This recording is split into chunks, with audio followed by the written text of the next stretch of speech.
नमस्कार, स्वागत है आपका। हर खबर देखना है आप और मैं हूं आपके साथ शाहनवाज मिर्जा। एक बड़ी खबर उत्तराखंड देहरादून से आ रही, जहां पर सीएम पुष्कर सिंह धामी ने बैठक ली है और राज्य स्तरीय बैंकर समिति SLBC के साथ ये बैठक हुई है। पैसिफिक होटल में ये मीटिंग जो है होती हुई नजर आई, जिसमें शहरी विकास मंत्री प्रेमचंद अग्रवाल भी शामिल थे। ये बड़ी खबर आपको उत्तराखंड देहरादून से बता रहे हैं, जहां पर सीएम पुष्कर सिंह धामी ने बैठक ली है और बैठक राज्य स्तरीय बैंकर समिति SLBC की हुई है, जिसमें शहरी विकास मंत्री प्रेमचंद अग्रवाल ने भी शिरकत हासिल की है। ये बड़ी खबर आपको उत्तराखंड देहरादून की बता रहे हैं, जहां पर SLBC को लेकर बैठक हुई है और इसकी अध्यक्षता सीएम पुष्कर सिंह धामी करते हुए नजर आए। और बड़ी खबर इसमें ये कि जो शहरी विकास मंत्री हैं प्रेमचंद अग्रवाल, वो भी शामिल होते हुए नजर आए। यानी कि सीएम धामी के अध्यक्षता में ये बैठक और SLBC को लेकर ये बैठक देहरादून में होती हुई नजर आई है। ये तस्वीरें देखिए आप, पुष्कर सिंह धामी जो है बैठक की अध्यक्षता करते हुए नजर आ रहे हैं और SLBC को लेकर ये बैठक हुई है। इसमें शहरी विकास मंत्री वो भी शामिल है और बड़े स्तर पर यह बैठक होती हुई नजर आई। पैसिफिक होटल है, उसके अंदर यह मीटिंग की गई है और सीएम धामी की अध्यक्षता में यह बैठक की गई है।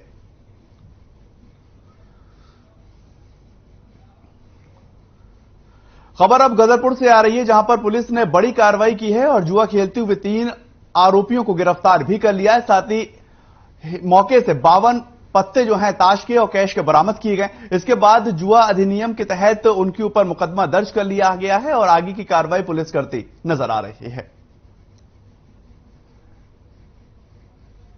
गदरपुर के अंदर पुलिस को एक बड़ी कामयाबी दरअसल मिली है। यहां पर जो जुआ खेलते हुए लोग थे उनको गिरफ्तार किया गया है। इससे पहले भी लगातार पुलिस जो है जुआरियों को लेकर एक अभियान चलाती हुई नजर आ रही थी और उसी के तहत 3 लोगों की इसमें गिरफ्तारी हुई है।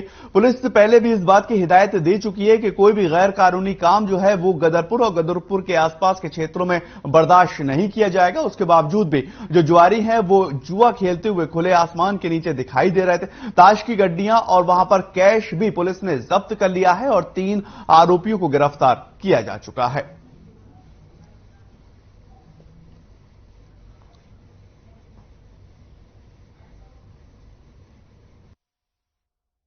ये वार्ड नंबर 7 की बात है कि दिनेशपुर क्षेत्र में ये दीपक मंडल के घर के पास की सूचना हमें मुखबिर द्वारा मिली गई थी, जिसमें हमारी पुलिस टीम द्वारा वहां पे छापेमारी करी। छापेमारी में हमें कुछ लोग जिनकी संख्या 3 है, इनके पास 52 पत्ते थे ताश के और 11,200 रुपये फड़ में और इनकी जामा तलाशी से 2,550 रुपये हमें बरामद हुए हैं। ये कुल धनराशि 13,750 रुपये हमें बरामद हुई है और इसमें 3 ये अभियुक्त दीपक मंडल, बलदेव उर्फ देबू और अशोक ये मंडल सन ऑफ जितेंद्र मंडल, ये 3 अभियुक्त हमने गिरफ्तार करे हैं और 13G एक्ट के तहत इनके खिलाफ मुकदमा पंजीकृत।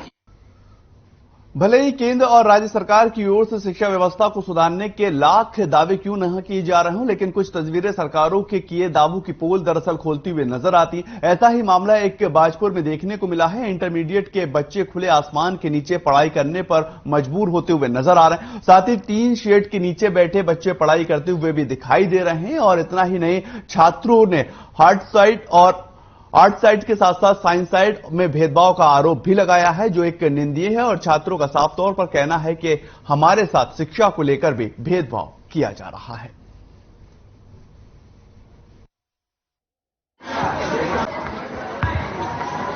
हमसे कहते हैं कि आपके पास खुद किताबें हैं, खुद अपने आप पढ़ो, हमारी तो पगार रह जाती है महीने की, और जो किताबें अपने आप से पढ़ो। और सर हमें धमकी दे रहे हैं कि आप तुम्हें प्रैक्टिकल में हम नंबर नहीं देंगे सर, और टीसी काटने की धमकी देते हैं। और सर ये टीचर हम सर बदतमीजी करते हैं सर जी। ये 4 महीने से सर हमें 3 साइड में बैठाया जा रहा है सर। हम रोज रूम के लिए बोल रहे हैं, हमें रूम नहीं दिया जा रहा है सर। हम 8 साइड वाले हैं सर, वो बोलते हैं अगर आपको रूम चाहिए उसमें पंखों में बैठना तो आपको साइंस साइड लेनी पड़ेगी, नहीं अगर नहीं बैठना यहाँ से तो टीसी कटा लो अपनी और अच्छे स्कूल में एडमिशन करा लो, पंखे और एसी मिलेंगे वहाँ। ये प्रिंसिपल सर कहते हैं सर इस स्कूल के। पानी प्राप्त नहीं हो रहा है, इसकी टोटी खोल दी गई है, एक ही टोटी लगाई है, उसमें भी इतनी भीड़ लगी रहती है और वो सारी टोटियां बंद कर रखी हैं उधर जितनी लगी हैं। ठंडा ही नहीं हो पाता पानी, कभी लाइट होती कभी नहीं होती। एक ही टोटी ये भी नहीं है, हटा दी कल परसों। ये टेम्परेरी व्यवस्था की गई है 1-2 दिन के लिए, क्योंकि छात्र संख्या अधिक होने की वजह से इनके क्लासरूम अलग अलग किए गए हैं। तो ये 2 दिन के लिए, 2-3 दिन के लिए, ये मंडे से ये व्यवस्था दुरुस्त हो जाएगी। मेरे संज्ञान में तो ऐसा कोई भेदभाव का सिस्टम ऐसा नहीं आया है, क्योंकि एक्चुअली मैं तो खुद बच्चों को पढ़ाता हूँ। 12th के बच्चे काफी समझदार बच्चे हैं और अच्छे बच्चे हैं, और अगर कोई इनकी ऐसी समस्या है तो ये लिखित समस्या अगर प्रिंसिपल साहब को दें तो उसका समाधान हो जाएगा। और पंखे की जहां बात रही, 2 दिन के अंदर पंखे लग जाएंगे, ये मेरी खबर किछा से है, जहां पर जिले के पुलबट्टा थाना पुलिस को एक बड़ी कामयाबी हाथ लग चुकी है और थाना पुलिस ने चेकिंग के दौरान बाइक पर सवार 2 आरोपियों को 5 किलो अवैध चरस के साथ गिरफ्तार भी कर लिया है। थाना पुलिस ने पकड़े गए आरोपी नरेंद्र सिंह कोरगा और वीरेंद्र सिंह कोरंगा के पास से 5 किलो अवैध चरस सहित 3,000 रुपए नकद बरामद कर लिए हैं। और एसपी सिटी मनोज कुमार ने पुलबट्टा थाने के मामले का खुलासा करते हुए बताया है कि पकड़े गए दोनों आरोपियों के खिलाफ लालकुआं थाने में मामले दर्ज है। पुलिस के अनुसार पकड़े गए दोनों आरोपी जो हैं वो खटीमा, हल्द्वानी, लालकुआं, रुद्रपुर सहित तमाम मैदानी क्षेत्रों में चरस की सप्लाई किया करते थे। और साथ ही एसपी सिटी मनोज कुमार ने यह भी बताया है कि आरोपियों को पकड़ने वाली पुलिस टीम को एसएसपी उधम सिंह नगर ने 7,000 रुपए का नगद पुरस्कार देकर उनका मान भी बढ़ाया है।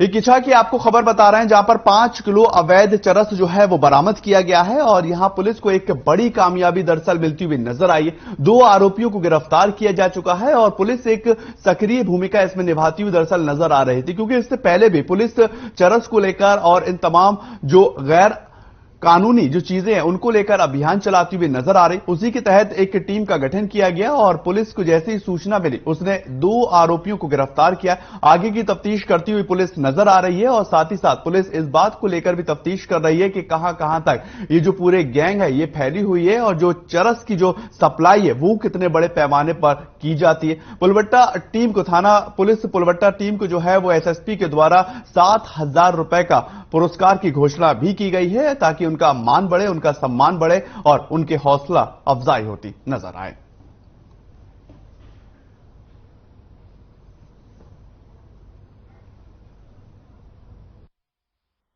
पुलबट्टा थाना क्षेत्र में जो नशीले पदार्थ हैं उनकी तस्करी की लगातार सूचनाएं प्राप्त हो रही थी हम लोग को, तो हम लोग इस पे काम कर रहे थे और हमने ठोस सुरागरसी पतरसी करके कुछ अभियुक्तों को गिरफ्तार किया है और इनसे लगभग 5 किलो जो है वो चरस बरामद हुई है। निश्चित रूप से बहुत बड़ी बरामदगी है और इससे जो क्षेत्र में नशे की प्रवृत्ति है उस पर तो वहीं पर बागेश्वर जिले के अंदर भारतीय मजदूर संघ की जिला इकाई ने श्रम विभाग बागेश्वर के अधिकारियों और कर्मचारियों पर भ्रष्टाचार के गंभीर आरोप लगाते हुए जिला अधिकारी को जांच के लिए ज्ञापन सौंप दिया है। भारतीय मजदूर संघ के जिला अध्यक्ष गणेश सिंह बोरा का यह कहना है कि श्रम विभाग की ओर से गांव कस्बों में महिलाओं को और बुजुर्गों को सरकार के द्वारा जन कल्याणकारी योजनाओं से अधिक के लाभ दिलाने के नाम पर 3,000 रुपए रिश्वत के रूप में लिए गए हैं और इसको लेकर आगे की अब कार्रवाई की जाएगी।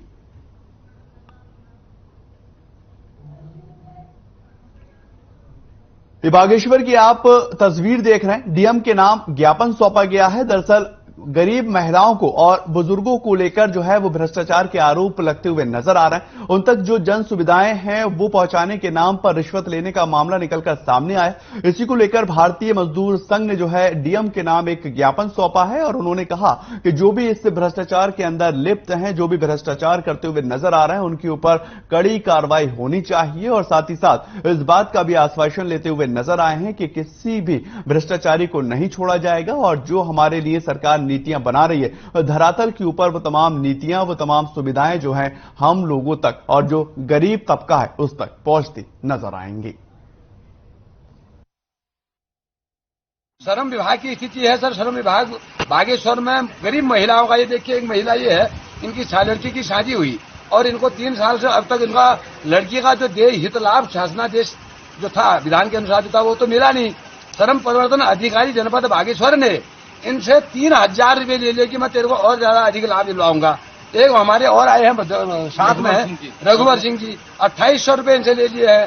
श्रमयोगी मानधन का कार्ड तुम्हारा बनाएंगे, सैकड़ों श्रमिकों से 250-250, 300 रुपये वसूली कर रखी है।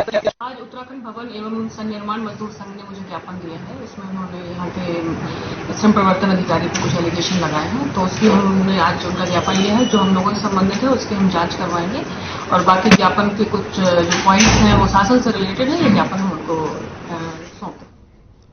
कहते हैं किसी भी माँ बाप के लिए उसकी औलाद बड़े ही मायने रखती है और ऐसे में अगर जवान बेटा घर से लापता हो जाए तो माँ बाप और परिवार की मनोदशा और पीड़ा को समझा जा सकता है। पुत्र वियोग की ऐसी ही पीड़ा जो है आंध्र प्रदेश के गांव अनाकापल्ली और रत्नाम से सामने निकलकर आई है। लेकिन साल भर बाद हल्द्वानी में जब खोया बेटा शेखर सकुशल मिला तो आंध्र प्रदेश निवासी पिता और माता की खुशी का ठिकाना देखते बन रहा था।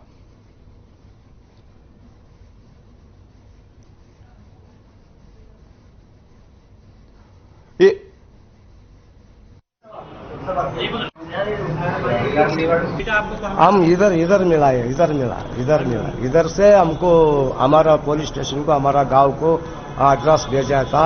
वो एड्रेस का पकड़ के फोन करके मैं इधर आया सर। सामाजिक कार्यकर्ता योगेश जोशी जी हमारे संस्थान में मानस में लेके आए थे और अभी ये 3 माह पूर्व इसने अपना सारा एड्रेस और वो सब बताया, तो मैंने उनको उसकी जानकारी दी। तो उसके आधार पर फिर नंदन रावत जी के द्वारा इसकी खोजबीन की गई। यह एक प्रकार का मानसिक रोग है, उससे ग्रसित थे ये और अब ये सही है। इनको आगे का ट्रीटमेंट दे करके भेजा जा रहा है। रेलवे स्टेशन के ठीक बाहर 8 माह पूर्व मुझे यह विषिप्त अवस्था मिला था, जिसका हमने उपचार कराया। अभी 1 महीना पहले डॉक्टर साहब ने मुझे बताया कि ये अपना पता बताने की स्थिति में है, तो मैं वहां तत्काल गया। इसने अपना नाम शेखर बताया, पिताजी का नाम बताया, माताजी का नाम बताया और अपना जिला जनपद बताया। उसके आधार पर एसओजी प्रभारी जो हमारे हैं नंदन रावत जी, उनको मैंने इनके बारे में पूरी डिटेल वगैरह दी और तत्काल उन्होंने क्या कहते हैं इनके बारे में पता लगाया और सौभाग्य से आज इनके माता पिता और इनके कहते हैं भाई इनको लेने आए हैं और मिलने बड़ा खुश। हरिद्वार के जिले के अंदर बरसात के मौसम में बुखार, खांसी और जुकाम जैसे वायरल बीमारियों के मरीजों की संख्या लगातार ही बढ़ती जा रही है और जिला अस्पताल के अंदर डॉक्टरों ने डेंगू सहित अन्य संक्रामक रोगों के उचित इलाज की व्यवस्थाएं होने का दावा भी किया। लेकिन अस्पताल के अंदर मरीजों की भीड़ कुछ और ही बयां करती हुई नजर आ रही है और मरीजों को घंटों लाइनों में खड़ा होना तक पड़ रहा है। हालांकि अभी तक किसी भी मरीज की डेंगू जैसी खतरनाक बीमारी की पुष्टि नहीं की जा चुकी है। लेकिन अस्पताल प्रभारी सीएमएस डॉक्टर चंदन मिश्रा का यह कहना है कि जिला अस्पताल में इलाज की पर्याप्त व्यवस्थाएं हैं और डेंगू के सीजन को देखते हुए आइसोलेशन वार्ड भी बनाए गए हैं।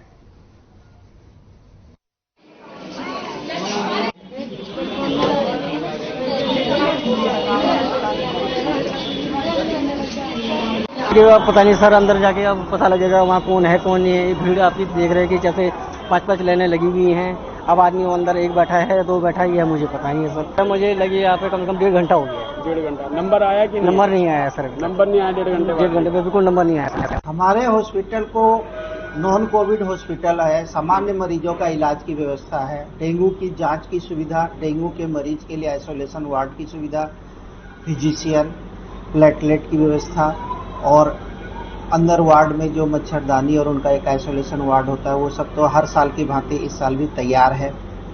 दवा वगैरह भी पर्याप्त है। अभी तक जो हमारी जांच में जितने मरीजों के हुए हैं उनमें डेंगू कोई पॉजिटिव आया नहीं है।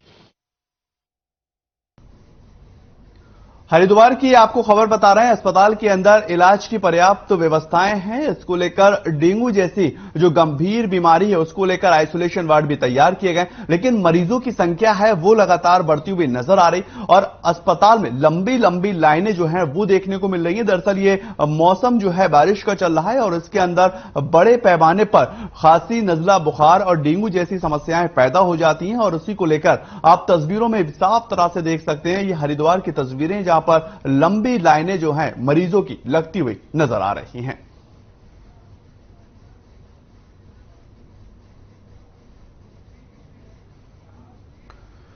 तो वहीं पर देहरादून के अंदर स्वास्थ्य विभाग की एक बड़ी चूक का मामला दरअसल निकलकर सामने आ रहा है और सूबे के मुख्यमंत्री बदल गए, लेकिन ऐसा लगता है कि जैसे स्वास्थ्य विभाग को मुख्यमंत्री के बदलने की जानकारी ही नहीं है। गौरतलब है कि पूर्व मुख्यमंत्री त्रिवेंद्र सिंह रावत को 2022 के विधानसभा चुनाव से पहले ही हटा दिया गया था और 2022 में विधानसभा चुनाव में दोबारा से पुष्कर सिंह धामी को मुख्यमंत्री बनाया गया।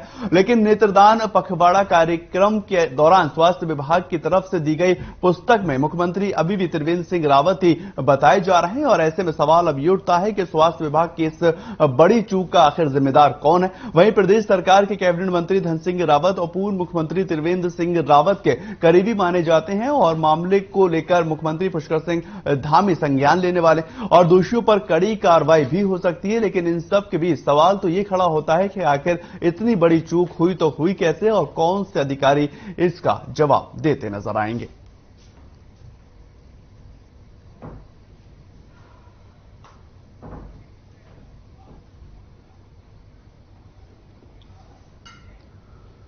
खबर बाजपुर से है। बाजपुर के बैरिया रोड स्थित रेलवे ट्रैक के किनारे एक युवक का शव मिला पड़ा है और शव को देखने के बाद आसपास के लोगों के अंदर सनसनी फैलती हुई नजर आई। स्थानीय लोगों ने इसकी सूचना पुलिस को दी है और घटनास्थल पर जैसे ही पुलिस पहुंची, पुलिस मृतक के शव को कब्जे में लेकर पोस्टमार्टम के लिए भिजवा चुकी है। मृतक के परिजनों ने बताया है कि युवक 2 दिन से घर से लापता थे। इसकी सूचना पुलिस को पहले ही दी जा चुकी है और युवक की तलाश लगातार जारी थी। इसी दौरान मृतक के परिजनों ने हत्या की आशंका को भी बताया है। फिलहाल पुलिस ने मामले को दर्ज कर आगे की कार्रवाई भी शुरू कर दी है।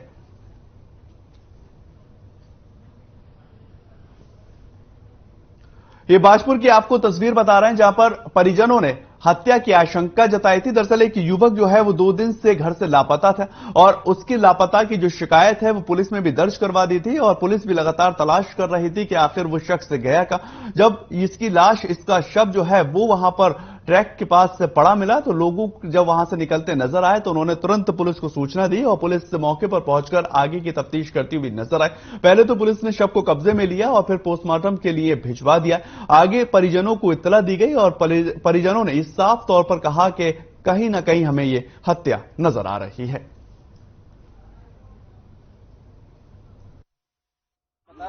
सुबह एक 112 के माध्यम से एक सूचना प्राप्त हुई केलाखेड़ा थाने में और इस सूचना पर एसओ केलाखेड़ा और चौकी इंचार्ज बेरिया दौलत मौके पर मौजूद आए। वहां पर पहले से एक शव पड़ा हुआ था जो कि बहुत बुरी स्थिति में था। तो ऑलरेडी शव के साथ उसके मृतक के परिजन वहां पर मौजूद थे। उनके द्वारा बताया गया कि ये उनका पुत्र विक्की है जो कि 20 वर्षीय है और 2 दिन से घर से लापता था और जिसकी वो लोग अपने स्तर से तलाश कर रहे थे। तो फिलहाल शव को कब्जे में लेकर पंचायतनामा भरा जा रहा है और पोस्टमार्टम के लिए। खबर मंगलौर से आ रही है जहां पर एक गांव के अंदर जंगलों में मछली पालन के लिए बने तालाब पर एक मगरमच्छ आ जाने से हड़कंप मचता हुआ नजर आया है। दरअसल मंगलौर के लिबरेहड़ी गांव में कई लोग गांव के ही आसपास के तालाबों में मछली पालन का कार्य किया करते हैं और इससे उनकी आजीविका चलती हुई नजर आती है। लेकिन कई दिनों से एक मछली पालक के तालाब में मगरमच्छ आ जाने से मछली पालकों को मगरमच्छ का डर सताने लगा है और साथ ही मगरमच्छ ने तालाब में मछली का खाना भी शुरू कर दिया है, जिससे मछली पालकों काफी नुकसान होता हुआ नजर आ रहा है। फिलहाल सूचना मिलते ही वन विभाग की टीम मौके पर पहुंची है और तालाब से मगरमच्छ को बाहर निकाला गया है।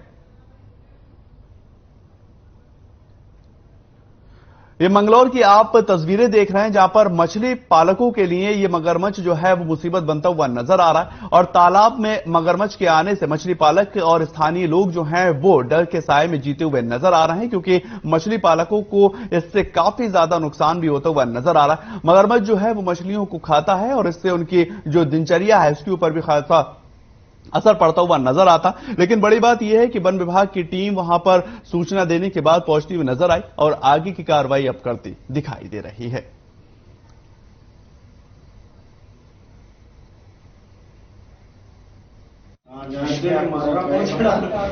मछली पालन का 3-4 साल हो करते इसमें रक्षाबंधन से पहले एक मगरमच्छ आया इसमें, जिसने आगे इसमें काफी नुकसान किया और इसमें मैंने वन विभाग वालों को 13 तारीख में रिपोर्ट दी। रिपोर्ट देने के बाद वन विभाग अधिकारी रोज जाते थे, वहाँ मुआवजा को ले करते थे। जैसे कि कुबाड़ होने के कारण ये उसमें नहीं आ रहे थे जी, पकड़ा नहीं गया।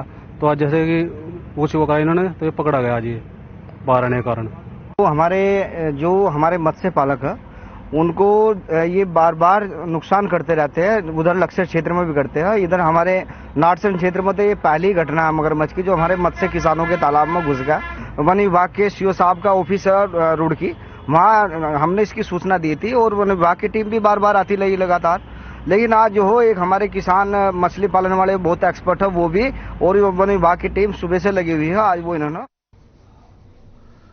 साबिर पार्क के सालाना उर्स मेले को लेकर प्रशासन ने एक बड़ी कार्रवाई की है। आपको ये बता दें कि प्रशासन की टीम ने मेले के पास हो रही अवैध अतिक्रमण को हटवा दिया। इसी मौके पर रुड़की तहसीलदार सहित दरगाह प्रशासन और सिंचाई विभाग की टीमें मौजूद रही हैं। और गौरतलब है कि सितंबर महीने के अंत में दरगाह साबिर पार्क का सालाना उर्स शुरू हो जाएगा और इसी को लेकर प्रशासन ने अभी से तैयारियां शुरू कर दी हैं।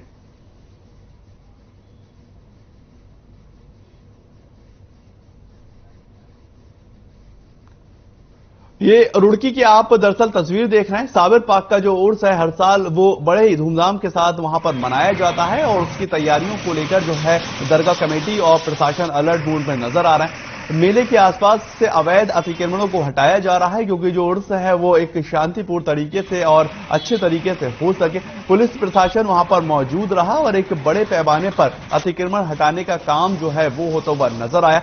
मेले के आसपास से अतिक्रमण को हटाने के लिए प्रशासन और भारी पुलिस फोर्स वहां पर मौजूद रहा और दरगाह कमेटी के लोग भी वहां पर नजर आ रहे थे।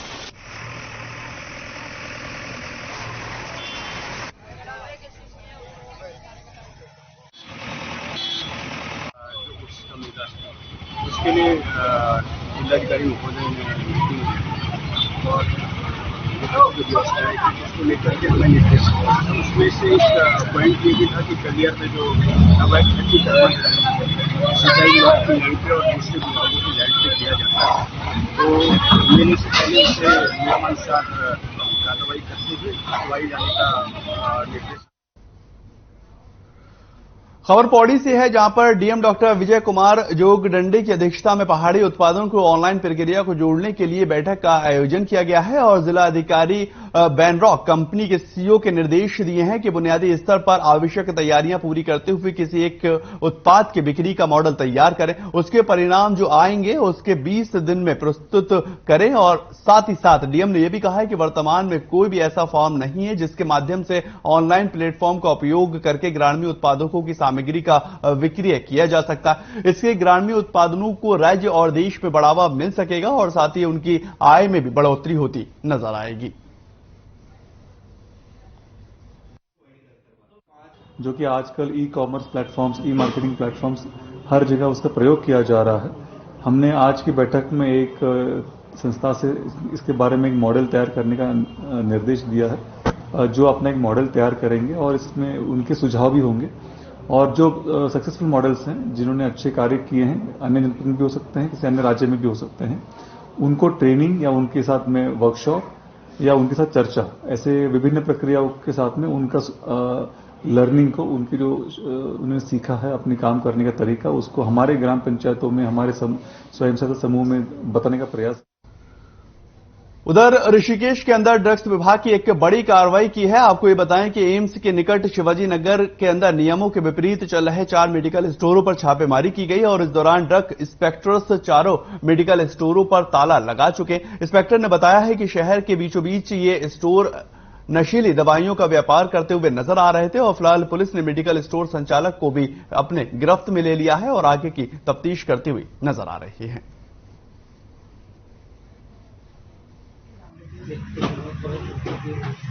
देव हेल्थ केयर की लगातार शिकायतें मिल रही थी और जैसा कि कोतवाली ऋषिकेश द्वारा मुझे अवगत कराया गया था कि यहाँ पे जो है देव हेल्थ केयर के द्वारा कुछ जो नारकोटिक दवाएं हैं उनका कहीं दूसरी जगह से सेल परचेज करके लोगों को दिया जा रहा है। और आज हमने मौके पर पुलिस टीम के साथ हमने यहाँ पर रेड किया है, तो मेडिकल स्टोर पे तो ऐसा कुछ ज्यादा मिला नहीं, बट इसके घर में से बहुत सारी दवाएं जो कि लगभग अभी तक काउंटिंग चल रही है हमारी और 20-25 हजार के आसपास यहाँ पर ट्रामाडोल और अल्प्राजोलाम की दवाएं मिली हुई है और अभी कार्रवाई।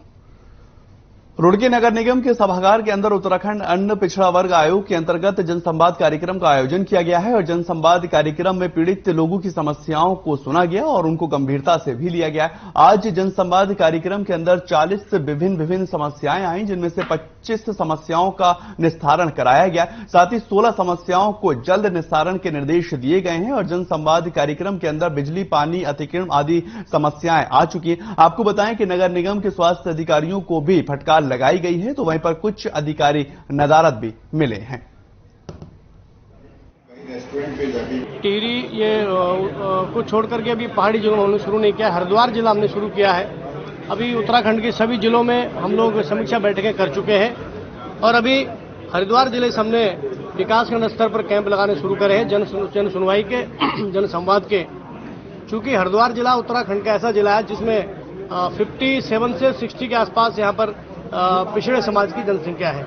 उसके बाद उधम सिंह नगर भी बहुत बड़ा जिला है। तो हम पहले बड़े जिलों के विकास खंडों को करने के बाद पहाड़ों में भी 3-3, 4-4 विकास खंड इसमें पिछड़ा वर्ग के समाज के लोग। खबर रुड़की से आ रही है, जहां पर क्षेत्र के तानसीपुर गांव के अंदर एक वृद्ध महिला की गला रेत कर निर्मम हत्या कर दी गई और वृद्ध महिला अपनी बेटी के साथ घर पर अकेली रहा करती थी। हत्या के वक्त मृतक महिला की बेटी घर के बाहर गई हुई थी और जैसे ही बेटी ने घर में वापस आकर देखा, वृद्ध महिला का निवस्त शव लहूलुहान फर्श के ऊपर पड़ा मिला।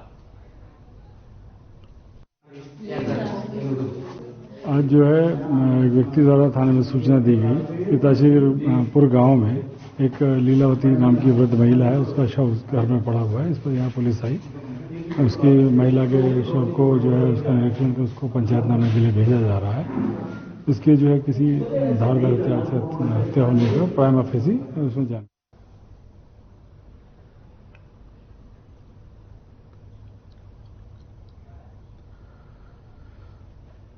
आस्था की नगरी पीरान कलियर के अंदर विश्व का सब में बड़ा जो है वो प्रसिद्ध दरगाह साबिर पाक का सालाना उर्स मेला जो है प्रशासन पूरी तरह से कमर कसता हुआ नजर आ रहा है और मनवाता हुआ नजर आएगा। 26 और 27 सितंबर को चांद दिखने के बाद उर्स मेले का आगाज होने वाला है और इसी को लेकर प्रशासनिक अधिकारियां तैयारियों में जुटे हुए हैं। स्थानीय कैंप और बिजली, पानी, शौचालय, पार्किंग की व्यवस्थाओं को लेकर संबंधित अधिकारियों को निर्देश दिए जा चुके हैं ताकि कोई भी समस्या आने वाले वक्त में ना हो सके।